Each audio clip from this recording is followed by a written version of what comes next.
Good afternoon friends, my self दर्शित Goyani बायोलाइफ biology में आप सबका स्वागत है। आज हम पढ़ने वाले हैं chapter number 3 human reproductive system. Human reproduction system कैसे काम करता है फीमेल के अंदर, मेल के अंदर और ह्यूमन यानी कि स्पेशली ह्यूमन के अंदर गैमेटोजेनेसिस कैसे होता है, गैमेट ट्रांसफर कैसा होता है और जो पूरी प्रोसेस है, जो जाइगोट बनता है, वो जाइगोट की डेवलपमेंट मतलब एम्ब्रियो डेवलपमेंट की पूरी बात हमें इस चैप्टर के अंदर डिटेल के अंदर हमें देखनी है। तो आइए चलते हैं। आज हम फर्स्ट इंट्रोडक्शन और मेल रिप्रोडक्टिव सिस्टम के बारे में बात करने वाला है कि मेल रिप्रोडक्टिव सिस्टम के अंदर कौन कौन से ऑर्गन आते हैं, कौन कौन से पार्ट्स होते हैं मेल रिप्रोडक्टिव सिस्टम का, और male reproductive system human body में कहाँ पे लोकेशन, उसका लोकेशन कहाँ पे होता है, उसके बारे में आज हम बात करने वाले हैं।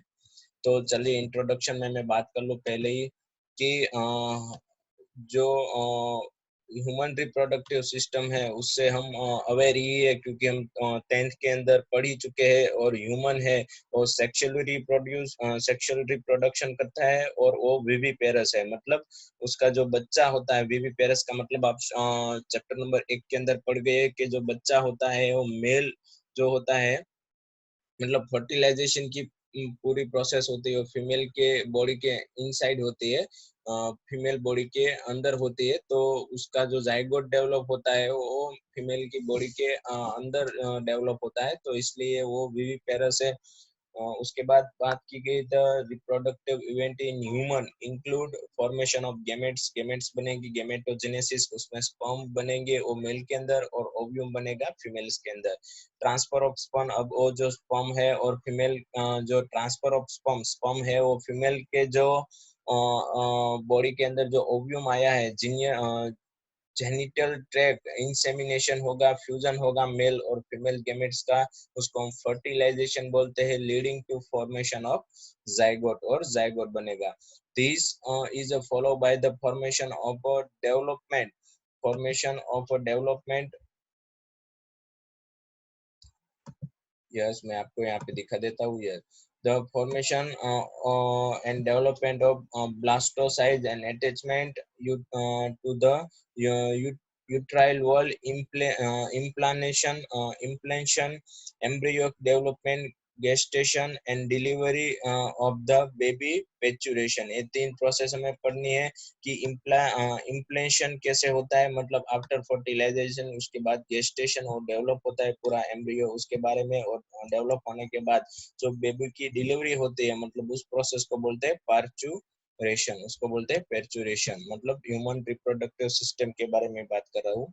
You have learn that this reproductive event over after a puberty. These are a remarkable difference between the reproductive event in a male and female। दोनों के अंदर जो reproductive event होती है वो मेल और फीमेल के अंदर डिफरेंट होती है। For example sperm formation continue even in old mail.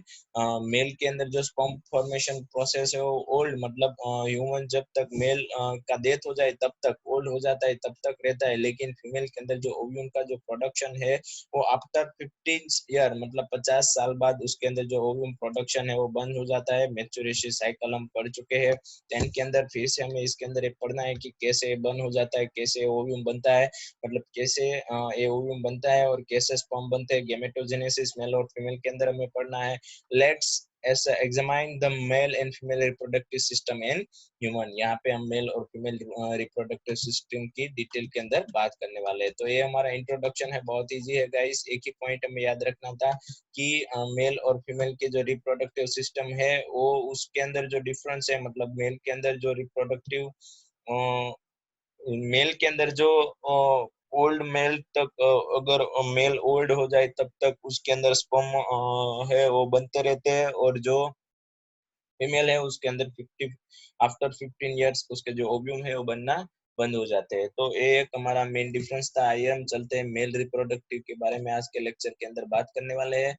उसके अंदर पहले तो हमारा जो मेल रिप्रोडक्टिव सिस्टम है उसका लोकेशन कहाँ है, तो पेल्विस रीजन हमारा बॉडी का है, वहाँ पे उसका लोकेशन है। One pair of male reproductive system, one pair of testis वहाँ पे प्रेजेंट होते हैं। टेस्टिस के अंदर कौन कौन से पार्ट आए हैं, तो उसके बारे में बात कर दूं कि testis various part like testes, एसेंटीरियर ducts, glands and external genitals, मतलब एक्सटर्नल जो हमें बाह्य जो सेक्सुअल ऑर्गन दिखते हैं उसके बारे में, उसके साथ उसकी जो हमारे सेक्सुअल ऑर्गन है लाइक पेनिस, और उसके साथ बहुत सारी जो ग्लैंड्स है, जॉइंट है, उसके बारे में बात करनी है। उसके बाद जो हमारे टेस्टिस के अंदर जो हमारे स्पर्म सेल बनते हैं और वो किस तरह से ट्रांसफर होते हैं, उस ऐसी ऐसी जो ट्रांसफर करने वाली जो लाइक बहुत सारी ट्यूब है, वो सारी ट्यूब मतलब एसेसरी डंक्स डक्स, इसके बारे में मैं बात करनी। तो फर्स्ट ऑफ ऑल हम टेस्टिस के बारे में देखते हैं। टेस्टिस का जो सिंपल जो साइज है, उसका स्ट्रक्चर है, वो देखते हैं। तो उसका लोकेशन स्केरोटम में होता है। आप देखते हैं कि जो टेस्टिस होती है, one pair of testis located in scrotum. Scrotum का जो टेम्परेचर होता है, one type of bag bag जैसा स्ट्रक्चर होता है स्केरोटम का, उसके अंदर हमारी टेस्टिस सुरक्षित होती है। और उसका जो टेस्ट जो स्केलेटन जो बैग है, उसका जो टेम्परेचर होता है, वो नॉर्मल ह्यूमन बॉडी का जितना टेम्परेचर है उससे 2 से 2.5 डिग्री सेंटीग्रेड तक कम होता है। याद रखना, 2 to 2.5 जितना नहीं होता। हमारे बॉडी मतलब ह्यूमन बॉडी का टेम्परेचर 37 डिग्री नॉर्मल है, 37 डिग्री सेंटीग्रेड। तो हमारा स्कोरेटम का टेम्परेचर कितना हो सकता, 2 से 2.5 तक, उसमें कम, मतलब 37 में से 2 निकाल दे तो 35 बन जाता है। मतलब हमारे जो स्केलेटन का जो जहाँ पे टेस्टिस लोकेटेड है, सुरक्षित है, गार्ड है, वहां पे वो मतलब बैग है, उसका टेम्परेचर 2 to 2.5 कम होता है, lower than the normal body temperature. जो नॉर्मल बॉडी टेम्परेचर है उससे 2 से 2.5 सेंटीग्रेड कम होता है। याद रखना है। उसके बाद उसकी विथ साइज बोलते हैं तो 2 to 3 सेंटीमीटर। शेप उसका ओवल होता है। लेंथ उसकी 4 to 5 सेंटीमीटर है। कवर डेंस कवरिंग, उसके जो हमारे टेस्टिस होते हैं और डेंस कवरिंग कवरिंग लेयर से कवर की गई है। ईच टेस्टी दो, एक पेयर मतलब हमारे पास 2 टेस्टिस है इस तरह से ओवल शेप की। तो इस टेस्टी, एक ही टेस्टी की बात कर रहा हूँ, ईच मतलब एक टेस्टिस के पास 250 कंपार्टमेंट्स आए हुए हैं। 250 मतलब इसके अंदर 250 इस तरह से कंपार्टमेंट आए हैं। ऐसे 250 दूसरी टेस्टिस के अंदर भी प्रेजेंट है। तो इस कंपार्टमेंट्स की बात करूं तो इस कंपार्टमेंट को बोला है टेस्टिकुलर लोब्यूल्स। उसको हम बोलते हैं टेस्टिकुलर लोब्यूल्स। के जो टेस्टी के अंदर जो लोब्स प्रेजेंट है, जो कंपार्टमेंट प्रेजेंट है, उसको हम बोलते हैं टेस्टिकुलर लोब्यूल्स। इस टेस्टिकुलर लोब्यूल्स के अंदर 1 और 3 कॉइल सेमीफेरस ट्यूब्यूल्स प्रेजेंट होती है, और 1 और 3 से ज्यादा कॉइल सेमीफ्यूलर्स ट्यूब्यूल्स प्रेजेंट होती है। ये जो सेमीफ्यूलर्स ट्यूब्यूल्स मतलब बहुत सारी ट्यूब्यूल्स होती है जो कॉइल होती है, पूरी कॉइल्ड बन जाती है, कॉइल्ड होती है। वो कॉइल्ड जो सेमीफ्यूलर्स सेमीफियरस ट्यूब्यूल्स होती है, वो प्रोड्यूस करती है स्पर्म सेल, मतलब male germ cell and Sertoli cell. आगे हम फिगर देखने वाले, आपका आइडिया ज्यादा क्लियर होगा। उससे पहले मैं यहाँ पे एक फिगर ड्रॉ कर देता हूँ। ये आपकी जो टेस्टिस है उसका 3D व्यू है, ये आपकी टेस्टिस का 3D व्यू है। तो उसके पास पूरा कॉइल जैसा पूरा उसका स्ट्रक्चर है, पूरा कॉइल जैसा स्ट्रक्चर है, आपको कुछ पता नहीं चलता। तो एक कॉइल जैसा स्ट्रक्चर के अंदर 2 टाइप्स के सेल होते हैं। एक मेल जर्म सेल होते हैं जो मेल गेमेट्स बनाते हैं और मियोटिकली डिवाइड होते हैं, मतलब एक सेल में से 4 सेल बनेगी। हमें पता है कि गेमेट्स जो बनने की प्रोसेस है उसमें जो सेल डिवीजन की कौन सी मेथड अप्लाई होती है, मियोटिक डिवीजन अप्लाई होता है। तो मेल गेमेट्स और स्पर्म सेल आर फॉर्मेट। और उसके बाद मैं बात करूं, सेरोटिक सेल है हमारा दूसरा। हमारे सेरोटिक सेल होते हैं, यहाँ पे स्पर्म सेल भी बनते हैं और यहाँ पे सेरोटिल सेल भी बनते हैं। तो ये सेरोटिल सेल है, वो provide nutrition to sperm cell. ये जो सेरोटिल सेल होते हैं हमारे मेल जर्म सेल होते हैं, उसको न्यूट्रिशन प्रोवाइड करते हैं। सेरोटिल सेल के पास बहुत सारा न्यूट्रिशन प्रेजेंट होता है, फ्रुक्टोज सुक्रोज। और ये जो हमारे सेरोटिल सेल है वो हमारे जो स्पर्म लिक्विड होता है, व्हाइटिश लिक्विड होता है जो न्यूट्रिशन वाला, जिसके अंदर स्पर्म सेल रहता है, वो व्हाइटिश न्यूट्रिशन एसेरोटिल सेल की वजह से बनता है। आपको याद रखना है, बहुत बार ऐसा क्वेश्चन में आया आ चुका है।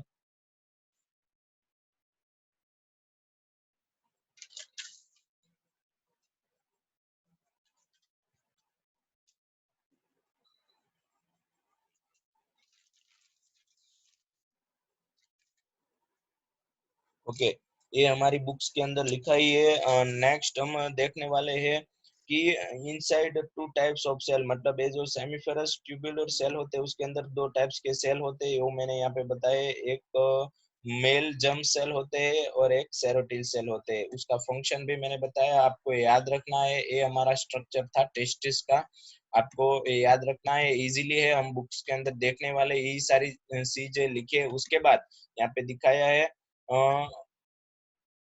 मैंने reason outside the seminiferous tubules, ऐसा रीजन जो सेमीफेरस ट्यूब्यूल्स के आउटसाइड है, तो इट्स कॉल्ड इज इंटेस्टियल स्पेस। तो आप यहाँ देख सकते हैं पूरा 3D व्यू है हमारे टेस्टिस का। तो उसके अंदर ऐसा रीजन है जहाँ पे कुछ नहीं है। यहाँ पे मैं जो रेड लाइन कर रहा हूँ, ये सारा रीजन हमारा है, उसको हम बोलते हैं इंटरस्टियल स्पेस। इंटरस्टियल स्पेस के पास एक सेल आया है, उसको हम नाम दिया है लीडिंग सेल, उसको हम नाम दिया है लीडिंग सेल।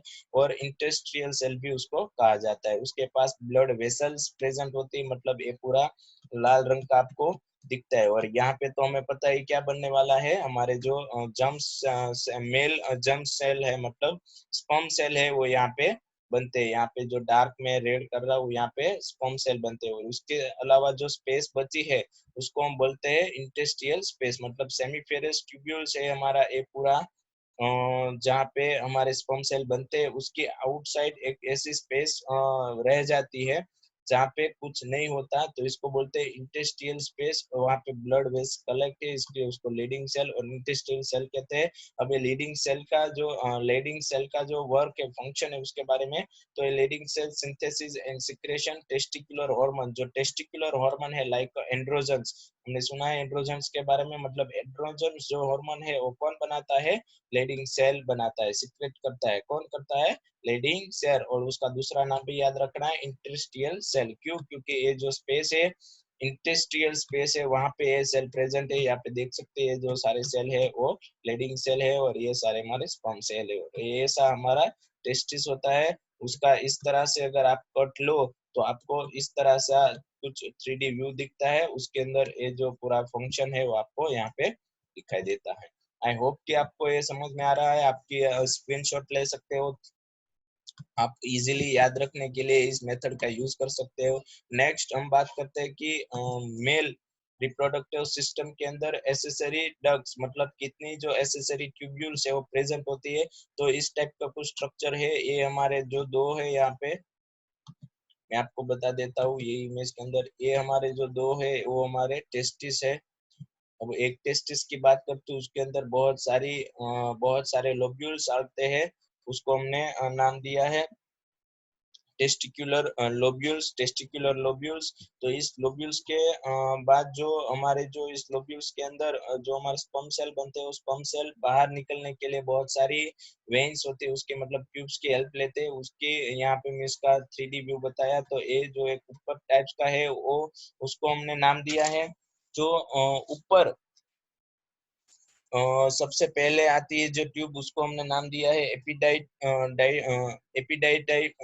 एपिडाइमिस इस ट्यूब को नाम दिया है। उसके बाद आता है वासा, उसके बाद आता है वासा एफिरेंटिया वासा एफिरेंटिया, ये दूसरी हमारी ट्यूब्यूल है वो प्रेजेंट है। उसके बाद हमारी तीसरी ट्यूब्यूल्स आती है, वो आती है वासा डिफरेंस। उसके बाद तीसरी हमारी आती है वासा डिफरेंस, जो अंदर से बाहर निकलती हुई आपको दिखाई देती है, जो अंदर से बाहर निकलती हुई दिखाती है, उसको हम बोलते हैं वासा डिफरेंस। और ये वासा डिफरेंस हमारी कहाँ तक जाती है, यूट्रस के पास जाती है, यूट्रस। और ये हमारे जो यूट्रस में से ब्लेडर है, ब्लेडर में से हमारे यूट्रस ट्यूब निकलने वाली है, वहां पे वो कॉइल बनाती है।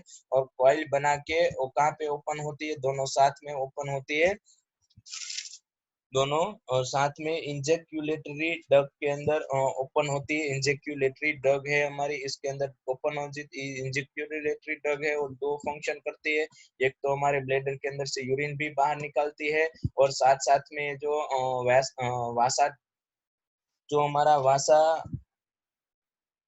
डिफरेंस था, जो हमारे वासा डिफरेंस है, उसमें से जो गैमेट्स आने वाले हैं, मतलब स्पर्म सेल आने वाले हैं, उसको भी बाहर निकालती है। तो उसको हम बोलते हैं यूरेथ्रल म्यूटस, उस जो पार्ट है पेनिस में से उसको हम बोलते हैं यूरेथ्रस म्यूटस। तो हम सेमीफिलर्स ट्यूब्यूल्स की बात करें तो सेमीफिलर्स ट्यूब्यूल फर्स्ट ऑफ किस में ओपन होते हैं, वासा डिफरेंशियस में। आपको याद रखना है सेमीफिलर्स ट्यूब्यूल, इसके अंदर जो ट्यूब्यूल्स है, इसके अंदर जो ये सारी ट्यूब्यूल्स है वो एक साथ ओपन होती है वासा डिफरेंशियस में। वासा डिफरेंशियस ये हमारी वासा डिफरेंशियस। उसके बाद वासा डिफरेंशियस किस में ओपन होती है, एपिडाइमिस में ओपन होती है। एपिडाइमिस कहाँ पे ओपन होती है, वासा डिफरेंस में ओपन होती है, और वासा डिफरेंस एब्नोर्मल लूप बनाती है यहाँ पे, जहाँ पे यूरिनरी ब्लैडर में से जो यूरिनरी डक्ट आने वाली है वो दोनों एक साथ बनके एक साथ ओपन होने वाली है, एक साथ ओपन होने वाली है इंजेक्यूलेटरी डक्ट के अंदर, एक साथ ओपन होने वाली है इंजेक्यूलेटरी डक्ट में, और वो सब एक साथ उसको हम बोलते हैं यूरेथ्रल म्यूटस, और वो बनाते हैं यूरेथ्रल म्यूटस। आई होप कि आपको ये समझ में आ रहा है, ऐसा कुछ डिफिकल्ट नहीं है, बहुत इजी है। आप ये जो सेमीफिलर ट्यूब्यूल्स है उसकी जो कहाँ से पहले वासा एफरेंटियल्स वासा एफ्रेंटिया, वासा एफ्रेंटिया, उसके बाद एपिडाइमिस, उसके बाद वासा डिफरेंस, उसके बाद एब्नॉर्मल लूप्स बनाती है यूरिनरी ब्लैडर के साथ। उसके बाद यूरिनरी ब्लैडर में से जो यूरिन आने वाली है वो ट्यूब यूरेथ्रा और ए वासा डिफरेंस जॉइंट होके एक ही लाइन में ओपन होते हैं, उसको हमने नाम दिया है इंजेक्यूलेटरी डक्ट्स। तो आई होप कि आपको ये याद रहेगा, आपकी बुक्स के अंदर ये लिखा ही है। नेक्स्ट हम देखने वाले हैं हमारी बुक्स की थियरी देख ले, जो मैंने पढ़ा है वही लिखा है। तो मेल रिप्रोडक्टिव सिस्टम वो कहाँ पे लोकेटेड है, पेल्विन रीजन के पास, उसके पास include a pair of testis, एक पेयर मतलब उसके अंदर दो टेस्टिस प्रेजेंट होते हैं, अलोंग विथ उसके साथ एसेसरी डक्ट्स होती है, ग्लैंड होती है, और एक्सटर्नल जेनिटेलिया भी प्रेजेंट होती है। उसमें हम पहले ये बात करते हैं कि टेस्टिस का स्ट्रक्चर कैसा होता है। Suitable outside the abdominal cavity within a pouch is called is a scrotum. Scrotum के अंदर ये जो हमारी टेस्टिस होती है वो प्रेजेंट होती है, आप यहाँ पे देख सकते हैं। ये हमारी जो स्केरोटम है उसके अंदर ये हमारी जो रेड आपको दिख रही है वो हमारी टेस्टिस है, उसके अंदर आई है। तो scrotum help in maintaining the low temperature of the testis. Testis का जो टेम्परेचर मेंटेन करने में हेल्प करता है, उसका टेम्परेचर नॉर्मल बॉडी से 2 से 2.5 degree centigrade lower than the normal internal body temperature necessary for spermatogenesis. इतना टेम्परेचर स्पर्मेटोजेनेसिस मतलब स्पर्म बनाने के लिए इफेक्टिव है, स्पर्म बनाने के लिए इफेक्टिव है। मतलब आपको मैं बता दूं फिर से, अगर 37 डिग्री बॉडी का टेम्परेचर हुआ तो उससे कम ये हमारी स्केरोटम का टेम्परेचर मतलब टेस्टिस का टेम्परेचर होना चाहिए। तो 2 से 2.5 तक कम कर देती है, मतलब 35 डिग्री सेंटीग्रेड तक इसका टेम्परेचर होता है। ये जो हमारी स्केरोटम है उसका टेम्परेचर कम होता है। उसके बाद उसकी length 4 to 5 centimetre and width है वो 2 to 3 सेंटीमीटर है। 250 कंपोनेंट आए हैं इसके अंदर 250 कंपोनेंट आए हैं, उसको हमने टेस्टिकुलर लोब्यूल्स नाम दिया है। आप यहाँ पे देख सकते हैं उसकी जो इमेज है पूरी ह्यूमन रिप्रोडक्टिव सिस्टम की फिगर है, आप देख सकते हैं। ये हमारा पेनिस है, पेनिस के आगे जो स्किन आती है उसको हम फोर स्किन बोलते हैं। उसके बाद पेनिस में ग्लैंड होती है, पेनिस ग्लैंड, उसके बाद यूरेथ्रा, उसके बाद पेनिस है, उसके बाद प्रोस्टेट जो हमारी ग्लैंड होती है वो बताई गई है, प्रोस्टेट ग्लैंड। उसके बाद वासा डिफरेंस, वासा वासा डिफरेंस आप देख सकते हो। उसके बाद यूरिनरी ब्लेडर है, उसके बाद सेमिनल वेसिकल्स है, सेमिनल वेसिकल्स क्या, जिसके अंदर ये सेमिनल वेसिकल्स है जिसके अंदर हमारे जो स्पर्म सेल है इसमें से जो प्रोड्यूस हो गए वो सेमिनल वेसिकल्स के अंदर स्टोर हो गए, सेमिनल वेसिकल्स के अंदर स्टोर हो गए। और ये यहाँ पे आप देख सकते हैं, यहाँ से ये हमारी जो ट्यूब्स है मतलब वासा डिफेंस है वो आई है, और सेमिनल वेसिकल के अंदर जो हमारा स्पर्म सेल स्टोर करती है। उसके बाद मैं निकाल देता हूँ, यस। उसके बाद इसके अंदर जो स्पर्म सेल है वो इकट्ठा रहते हैं। उसके बाद ये हमारा जो यूरिनरी ब्लेडर है उसके अंदर से यूरिन बाहर निकल जाता है, बट यहाँ से एक ब्लॉक रहता है। जब भी स्पर्म सेल आने का है, मतलब जब भी इस लाइन के अंदर से, मतलब इस लाइन को हमने नाम दिया है, दोनों कंबाइन बन के उसको हमने नाम दिया है इंजेक्ट, उसको हमने नाम दिया है इंजेक्यूलेटरी डग, उसको हमने नाम दिया है। अब ये दोनों यहाँ से साथ में और यहाँ से साथ में, मतलब दोनों इकट्ठा, मतलब इस टाइप का कुछ स्ट्रक्चर बन जाता है साथ में। मतलब यहाँ से स्पर्म सेल आते हैं और यहाँ से हमारा यूरिन आते हैं। तो अब इस लाइन को हम बोलते हैं इंजेक्टरी डक्ट। तो इसके अंदर जब यूरिन आता है तब ये जो हमारा स्पर्म सेल वाला जो हमारे सेमिनल वेसल्स है वो क्लोज, मतलब इसके अंदर जो स्टोर स्पर्म सेल वो बाहर नहीं आते। जब भी उसको सिग्नल मिलेगा तब ये यूरिनरी ब्लैडर की जो लाइन है यहाँ से ब्लॉक हो जाएगी और सिर्फ स्पर्म सेल ही बाहर आएगी। स्पर्म सेल बाहर आने के लिए वो पूरी प्रोसेस है, मतलब जो हमारा सीमेन है वो बनने की प्रोसेस है, वो सीमेन बनता है। सीमेन के अंदर जो सारी ग्लैंड होती है, मैंने बात की थी यहाँ पे ह्यूमन रिप्रोडक्टिव सिस्टम में बहुत सारी ग्लैंड का फंक्शन होता है। वो सारी ग्लैंड होती है, वो ग्लैंड फंक्शन करके पूरा सीमेंट बनाती है, सीमेंट फ्लूइड बनाती है, जिसके जो सीमेंट फ्लूइड होता है उसके अंदर फ्रुक्टोज और बहुत सारा मिनरल्स होता है, जो जिसकी हेल्प से हमारे जो जिसकी हेल्प से जो हमारे पूरा ओके हमारा जो सेमिनल प्लाज्मा बनाती है, जिसके हेल्प से हमारे जो स्पर्म सेल है वो लाइव रहते हैं। यहाँ उसके बाद हम बात करते हैं नेक्स्ट फिगर के अंदर, नेक्स्ट थियरी देखते हैं द मेल रिप्रोडक्टिव सिस्टम की। इतना टेस्टिस का स्ट्रक्चर हो गया, उसके बाद टेस्टिकुलर लोब्यूल्स। तो मैंने बात की थी इस तरह की, मैंने कुछ फिगर बनाई हुई थी जिसके अंदर बहुत सारी वेसल्स आई है।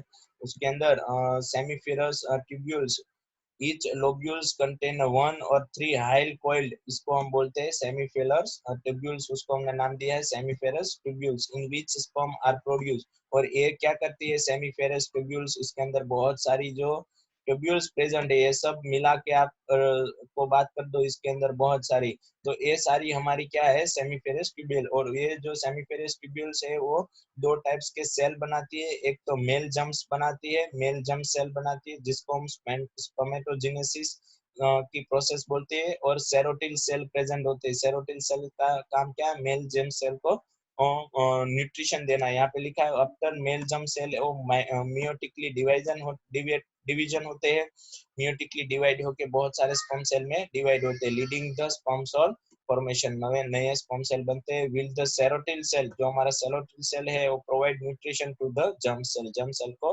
न्यूट्रिशन प्रोवाइड करता है। The region outside the seminiferous tubules called, जो रीजन है आउटसाइड द सेमीफेरस ट्यूब्यूल्स का, उसको हमने नाम दिया है इंटेस्टियल स्पेस। मैंने बोला था कि ये हमारा पेनिस का सॉरी ये हमारा टेस्टिस का एक 3D व्यू है।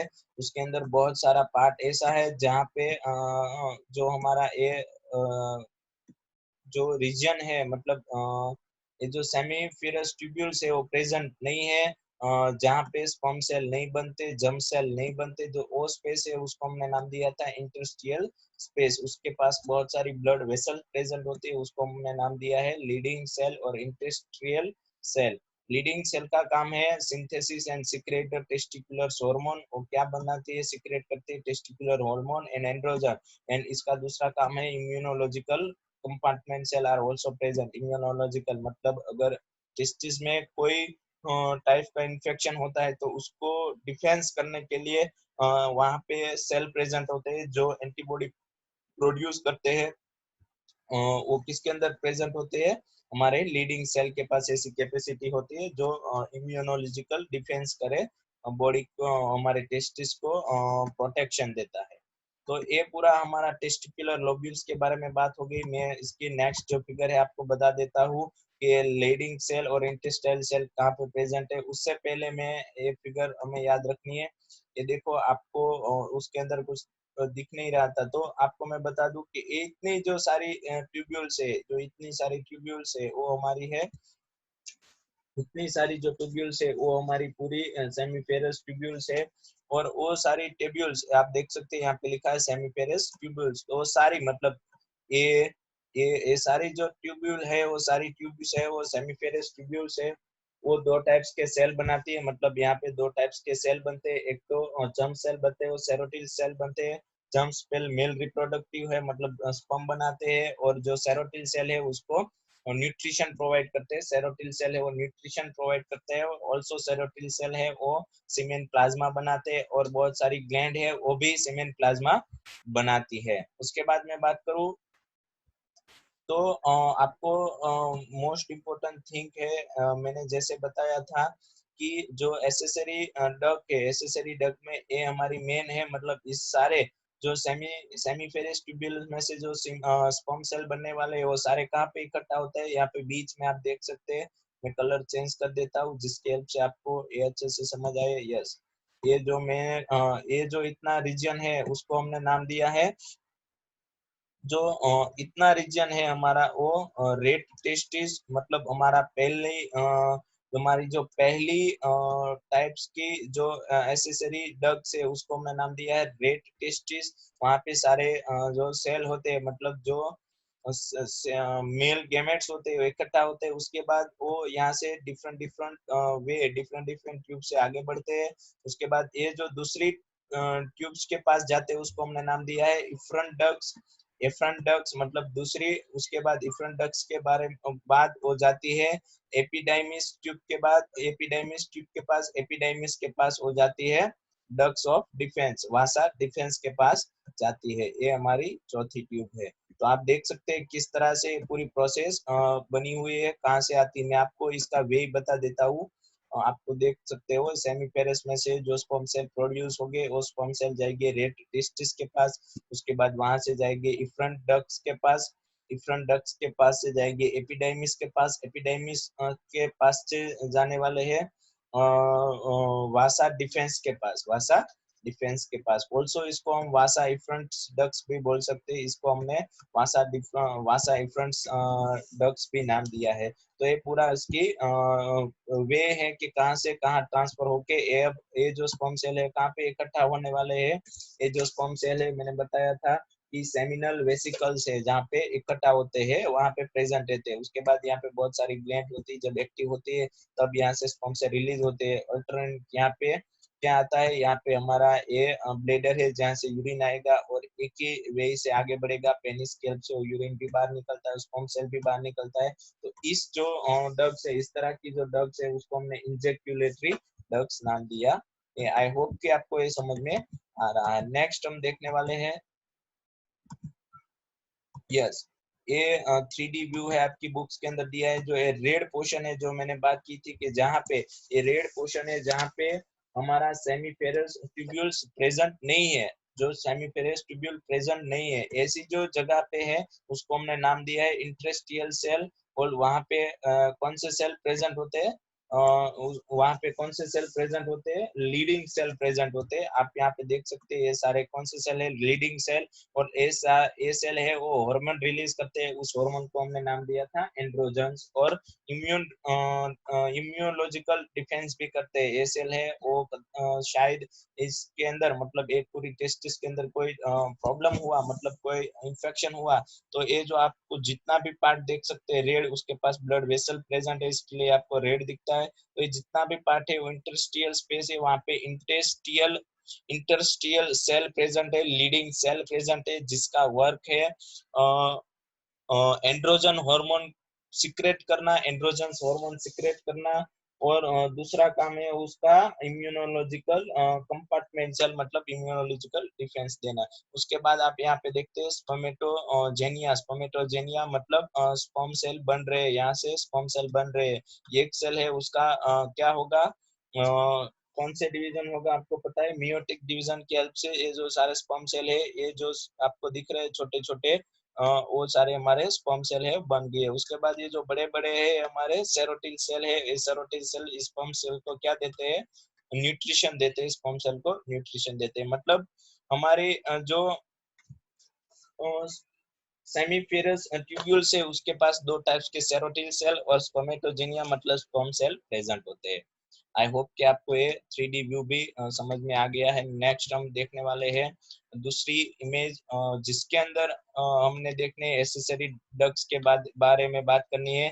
तो एसेसरी डक्स के बारे में मैं बात कर लूँ, वैसे तो हमारा पूरा कॉन्सेप्ट आपको पता ही है, एसेसरी डक्स कहाँ से कहाँ ओपन होती है। तो the male accessory duck include rate testis, उसके बाद वासा, वासा इन्फ्रंटिया, उसके बाद एपिडाइमिस और वासा डिफरेंस। इसी तरह की चार एसेसरी डक प्रेजेंट है। अब सेमीफेरस ट्यूब्यूल है उसमें से वो सेमीफेरस ट्यूब्यूल से वो कहाँ पे ओपन होती है, वासा इफ्रेंटियस के अंदर। मैंने आपको बताया था वो कहाँ पे ओपन होती है, वासा इफ्रेंटियस के अंदर। उसके बाद ये वासा इफ्रेंटियस है वो कहाँ पे ओपन होती है, एपिडाइमिस के अंदर कहाँ पे ओपन होती है? एपिडाइमिस के अंदर। और एपिडाइमिस कहाँ पे ओपन होती है? वासा डिफरेंस के अंदर। और वासा डिफरेंस कहाँ पे ओपन होती है? इंजेक्टरी डक्ट। और इंजेक्टरी डक्ट्स कहाँ पे ओपन होते हैं? Urethral nucleus. तो ये पूरी थियरी है, यहाँ पे मैंने दिखाया है। ये मान लीजिए ये पूरा जो इतना हमारा रीजन है वो हमारा सेमीफेरस ट्यूब्यूल्स है। उसके बाद सेमीफेरस ट्यूब्यूल्स के बाद ये हमारी एक मेन ट्यूब्यूल्स है। मेन ट्यूब्यूल्स को हमने नाम दिया है रेट टेस्टिस। हम देखते हैं रेट टेस्टिस। उसके बाद रेट टेस्टिस के बाद ये कहाँ पे जाता है? वासा एफ्रेंटियस के पास स्पर्म सेल जाता है। वासा एफ्रेंटियस आप देख सकते हैं ये पूरा रीजन। और उसके बाद ये हमारी जो लाइन है उसको हमने नाम दिया है वासा डिफरेंस। उसके बाद ये वासा डिफरेंस वो कहाँ पे ओपन होती है? सेमिनल वेसल्स के अंदर, सेमिनल वेसिकल्स के अंदर। ये हमारा सेमिनल, ये हमारा जो सेमिनल वेसिकल्स है यहाँ पे ओपन होती है। और ऑल्सो सेमिनल वेसल्स के अंदर ये हमारा ब्लेडर है। ब्लेडर में से यूरिन भी यहाँ पे आएगा और यहाँ से पेनिस की हेल्प से ये जो होता है वो बाहर निकल जाता है। पेनिस की हेल्प से बाहर निकल जाता है, जहाँ पे उस लाइन को हमने नाम दिया था इंजेक्यूलेटरी डग। तो आई होप कि आपको ये समझ में आ रहा है। थियरी भी बहुत इजी है, एक बार मैं पढ़ लेता हूँ। The seminiferous tubules open the testis open into vasa efferentia through the red testis. The vasa efferentia leaves the testis and open into epidermis located along the posterior surface of the each testis. Posterior surface होती है testis की, वहां पे ये हमारी कौन सी जो tubules है वो प्रेजेंट होती है? एपिडाइमिन्स प्रेजेंट होती है। The epididymis lead to vasa deferens. Epididymis अब कहाँ पे ओपन होने वाले हैं? Vasa deferens and that ascend to the abdominal and loops over the urinary bladder. मैंने बात की थी यहाँ पे ये लूप्स बना देती है यूरिनरी ब्लेडर के साथ। And ejaculatory duct, this duct store and transport the sperm from the testes and outside through the urethra. The urethra originate from the urinary bladder and extend through the penis to its external opening called is a urethra mutus, is called is a urethral mutus. I hope कि आपको ये समझ में आ रहा है। बहुत easy है, बहुत इजी। 10th के अंदर आ गया है। उसके बाद में बात करूँ अब जो हम आगे बढ़ चुके हैं पेनिस के बारे में। मैं आपको इसकी लास्ट इमेज दिखाते मैं आपको बता दूं कि हमने यहाँ तक कंप्लीट कर लिया। मतलब हमने जो इतना पार्ट है, यस जो इतना पार्ट है वो कंप्लीट कर लिया। मतलब अब इसके आगे जो यहाँ पे ग्लैंड है और हमारा पेनिस है उसके बारे में बात करनी है। जो ग्लैंड हमारे जो सीमेन प्लाज्मा मतलब सीमेन फ्लूइड बनाने में हेल्प होती है उस ग्लैंड के बारे में। और पेनिस का स्ट्रक्चर कौन से मसल से बना है उस बारे में। तो हमारा फर्स्ट पैराग्राफ पेनिस के बारे में है। तो penis is a male external genitalia, मतलब मेल एक्सटर्नल सेक्स ऑर्गन है। It's made up of special tissue that help in a erection, that help is a erection of the penis to facilitate insemination. जो penis है उसको erection, मतलब erection होता है penis. इस type के tissue होते हैं, मस्कुलर टिश्यू होते हैं। जब बहुत सारे जो हार्मोन होते हैं वो रिलीज होते हैं तब ये जो हमारा पेनिस होता है वो इरेक्शन होता है, उत्थान होता है।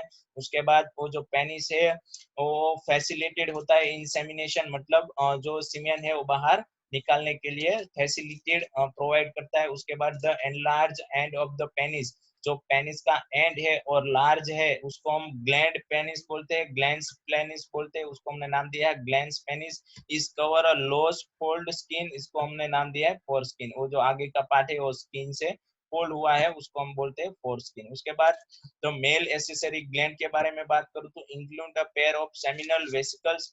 जो सेमिनल वेसिकल्स है वो वन टाइप ऑफ ग्लैंड है, मतलब जो जिसके पास सेमिनल वेसिकल्स, जिसके पास हमारे जो इस टाइप की सेमिनल वेसिकल्स थी जहाँ से ये हमारे क्या थे, ये जो हमारे टेस्टिस है, टेस्टिस में से जो पूरी लाइंस के से जो हमने देखा जो स्पर्म आते हैं वो यहाँ पे इकट्ठा होते हैं। तो ये हमारी जो सेमिनल वेसिकल्स है वो वन टाइप ऑफ ग्लैंड है। उसके बाद यहाँ पे प्रोस्टेट ग्लैंड प्रेजेंट है और ऑल्सो बल्बो यूरेथ्रेट ग्लैंड भी प्रेजेंट होती है। इस टाइप के तीन ग्लैंड है। एक ग्लैंड होती है और secretion of the gland constitute the seminal plasma. जो सेमिनल प्लाज्मा है मतलब यहाँ पे इसके अंदर जो ये पूरी बैग जैसा स्ट्रक्चर है हमारा सेमिनल वेसिकल्स का, उसके अंदर सीमिनल प्लाज्मा मतलब सीमेन फ्लूइड बनता है, उसके अंदर फ्रुक्टोज होता है, कैल्शियम होता है और कंटेन एंजाइम होता है। उसके अंदर बहुत सारे एंजाइम भी होते हैं और वो जो सारे एंजाइम होते हैं फ्रुक्टोज, कैल्शियम और कंटेन एंजाइम, वो हमारे स्पर्म सेल को लाइव रखते हैं और स्पर्म सेल को एक्टिव करते हैं। और also the secretion of the bulbourethral gland also help the lubrication of the penis. और उसके बाद यहाँ पे जो हमारा पेनिस प्रेजेंट होता है, इस टाइप का जो पेनिस होता है उसको लुब्रिकेशन मतलब वन टाइप ऑफ लुब्रिकेशन की जो प्रोसेस होती है पेनिस को, उसमें भी बल्बोयूरेथ्रिक ग्लैंड के जो हार्मोन्स होते हैं वो हार्मोन्स हेल्पफुल होते हैं। मतलब तीन टाइप्स की ग्लैंड है, एसेसरी ग्लैंड, सेमिनल वेसिकल्स जिसके अंदर सीमेन सेल प्रेजेंट है, जहां से मतलब टेस्टिस में से बनने के बाद कहाँ पे आते हैं, सेमिनल वेसिकल्स के पास। उसके बाद उसके अंदर प्रोस्टेट और बल्बोयूरेथ्रिक ग्लैंड होती है, बहुत सारी जो सेमिनल प्लाज्मा है वो बनाते हैं, उस बहुत सारे हार्मोन रिलीज करते हैं, उसमें फ्रुक्टोज, कैल्शियम और कंटेन एंजाइम होते हैं। और जिसके से पूरा हमारा सीमेन बनता है, जिसके पास सीमेन के पास अब फ्रुक्टोज है, कैल्शियम है, एंजाइम है और सीमेन सेल है मतलब स्पर्म सेल होते हैं। मतलब अब इसके पास लाइव रहने के लिए बहुत जगह है। उसके बाद जो हमारा पेनिस है उसको लुब्रिकेशन में कौन हेल्पफुल होता है, याद रखना है, बल्बोयूरेथ्रिक ग्लैंड। तो यहाँ तक हमारी जो पूरी प्रोसेस है वो है मेल रिप्रोडक्टिव सिस्टम की। आप प्रीवियस पार्ट हम देख लेते हैं, एक बार देख लीजिए। यहाँ पे हमारे एसेसरी डक के बारे में, कौन सी डक में से, यहाँ पे मैंने एरो भी दिए कि इसमें से इसमें से यहाँ से यहाँ और यहाँ से यहाँ ओपन हो जाते हैं, ये पूरी प्रोसेस है। उसके बाद मैं आपको बता दूं, ये पूरी हमारी सॉरी ये हमारा 3D व्यू है टेस्टिस का, जिसमें इंटेस्टियल सेल और सेरोटिल सेल्स के बारे में, सॉरी सेरोटिल सेल नहीं पर जो लीडिंग सेल थे उसके बारे में मैंने दिया, लीडिंग सेल का फंक्शन आपको भी मैंने बताया। उसके बाद प्रीवियस देखते हैं कि ये मैंने पूरी इमेज दिखाई थी कि आपको समझ में आ जाए कि हमारी जो सेमीफ्यूरस ट्यूब है कौन कौन सी, तो इतनी। और उसके बाद जो रेट ऑफ टेस्टिस है, मतलब यहाँ पे सारे सेल्स इकट्ठा होते हैं, उसको हमने रेट ऑफ टेस्टिस। उसके बाद वासा इफ्रेंट डक के अंदर जाता है, सीमेन सेल जाते हैं, स्पर्म सेल। उसके बाद वहां से एपिडाइमिस डक के अंदर जाते हैं और वहां से हम जाते हैं, बाहर निकलते हैं वासा डिफेंस के बाद, वहां से वो बाहर निकलते हैं वासा डिफेंस के बाद। और सेमिनल जो सेमिनल वेसिकल्स है, वहां पे हमारे जो पूरे सीमेन सेल है वो इकट्ठा होते हैं। और जो सेमिनल वेसिकल्स है वहां पे कौन कौन सी ग्लैंड प्रेजेंट होती है, और वहाँ पे प्रोस्टेट और बल्बोयूरेथ्रिक ग्लैंड होती है, और प्रोस्टेट और बल्बोयूरेथ्रिक ग्लैंड प्लाज्मा बनाती है, सेमिनल प्लाज्मा बनाती है, जिसके पास फ्रुक्टोज और कैल्शियम और कंटेन एंजाइम होते हैं। तो आई होप कि आपको समझ में आ रहा है, पूरा आइडिया आपका क्लियर हो रहा है। प्रीवियस फिर से एक इसके पहले की स्लाइड देख लेते हैं। ये हमारा टेस्टिकुलर लोब्यूल्स के, इसकी जो मेल जम्प सेरोटिन से लीडिंग सेल के बारे में। उसके बाद ए टेस्टिस का जो स्ट्रक्चर है, उसकी साइज, शेप, उसके बारे में बात की। तो इतना जो पूरा 4 मार्क में आ सकता है, male reproductive system with figure. तो आपको जो भी फिगर याद रहे, मतलब ए फिगर ज्यादातर पूछी जा चुकी है, उसके सारे पार्ट्स के नाम आपको याद रखने हैं। ये जो रेक्टम और एनस है, वो हमारा रेक्टम और एनस है वो किसका पार्ट है, इंटेस्टाइन। इंटेस्टाइन होता है स्मॉल इंटेस्टाइन और लार्ज इंटेस्टाइन, उसका जो लास्ट पार्ट है वो है हमारा रेक्टम और एनस, आपको पता ही है। और ये हमारी पूरी बैकबोन है, बैकबोन के पूरे आपको हड्डियां दिखाई दे रही है। तो यहाँ तक आपको याद रखना है, ये है मेल रिप्रोडक्टिव सिस्टम। अगले लेक्चर में हम पढ़ने वाले फीमेल रिप्रोडक्टिव सिस्टम, वो भी बहुत इंटरेस्टिंग है। सारे पार्ट्स कहाँ पे और सारे पार्ट्स में से किस तरह से स्पर्म सेल बनते हैं और कहाँ से कहाँ जाते हैं, सबका फंक्शन देखना है। आई होप कि आपको ये समझ में आ रहा है। Thank you.